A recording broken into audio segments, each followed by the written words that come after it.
But now it's usually all they eat for breakfast, lunch and dinner. But today, those Just Stop Oil loons took their passion for cricket to a whole new level.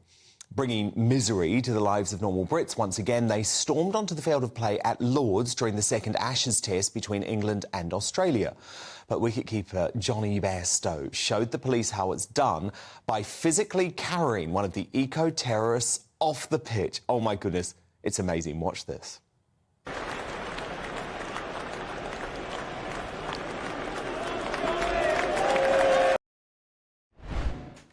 Nana Akua, that's a moment we've been waiting for, right? Well, I mean, I was so pleased to see that. But what I was concerned about, I thought, oh, goodness. You remember how the last time the police jumped in that time when Just Stop Oil were protesting on that road, and then somebody came out of their van to move them away. And as soon as that person did that, the police were on the guy who was moving the protesters out of the way. I was thinking to myself, it's very brave of Johnny, because knowing our police, somebody will come and probably complain about him doing that, which I thought, thank God he did it, and well done to him. Yeah, indeed. Good luck if they tried to arrest Bairstow, though. I don't think that would go down well, Nana. It's interesting, though, isn't it? Because today, Rishi Sunak's spokesperson saying, oh, this is why we've got these really tough rules in place. But it's like the rules are not tough enough because they're not working. These guys keep disrupting the roads. They're now disrupting events. I think the police have to get tougher, Nana. They need to follow Bairstow's lead. I think what they do is they seem to not acknowledge passive aggression, which is equally as bad as aggression. And what Just Stop Oil are a passive aggressive group. And then if somebody comes and uses aggression against them, the police only seem to acknowledge the aggression against them, whereas being passive aggressive is equally as aggressive. And I think these kind of groups behaving in this kind of way, it really needs to be punished, and the police need to get quick and act quickly on it instead of allowing us to do it and then getting us in trouble. Very good point. Now, yesterday, Nana, we were both there, sitting next to each other, actually. You were very good company, thank you. But we sent a hammer blow here at GB News through the broadcasting establishment, picking up 2 gongs at the Trick Awards, which were actually voted for by the public. That's what we love about this. And why Nigel Farage had to put up with boos and jeers when he collected his award for Best Presenter. You'd think by today the woke MSM would be ready to move on, but no, Nana. No. Susanna Reid, after losing out to Nigel, continued the deranged attacks on woke Good Morning Britain. Watch.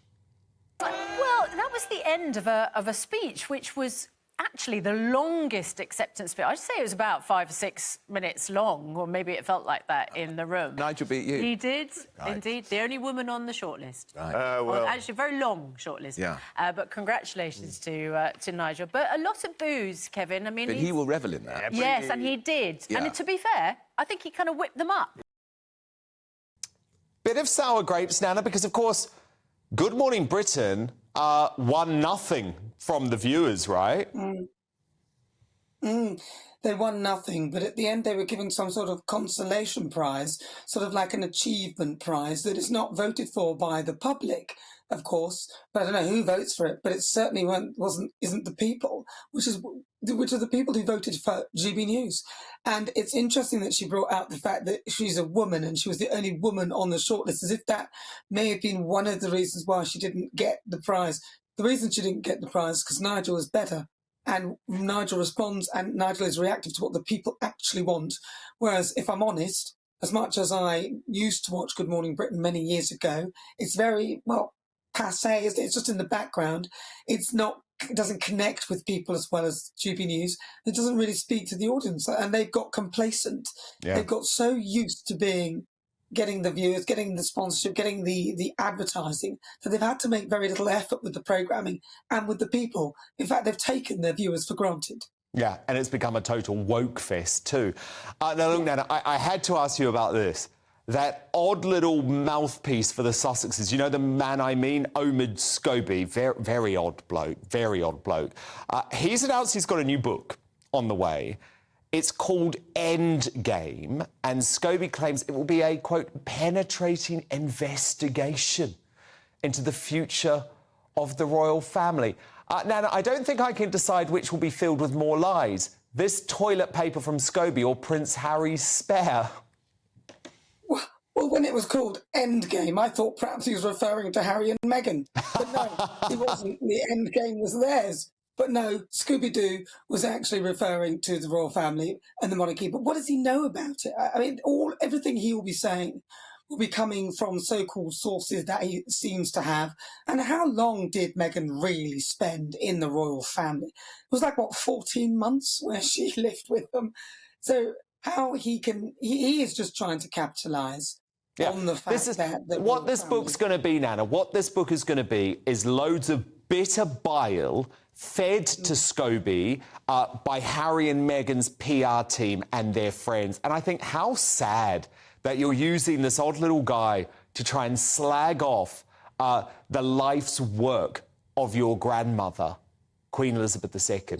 You know, I mean, surely Harry and Meghan now need to be focusing on moving forward. Surely we've had enough of this. It feels like they're through somebody else now. They're carrying on with the same thing, but it's just not coming from them.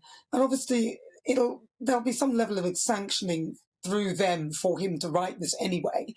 I just wish they'd just get on with focusing on their own lives and start and moving forward in their own way instead of using the royal family. And people like Omid Scobie, Scooby-Doo is what I call it, because if it hadn't been for the pesky kids, he wouldn't have anything to write. Nana Akua, great to chat. And of course, Nana back 3 o'clock Saturday and Sunday here on GB News. Thank you, Nana.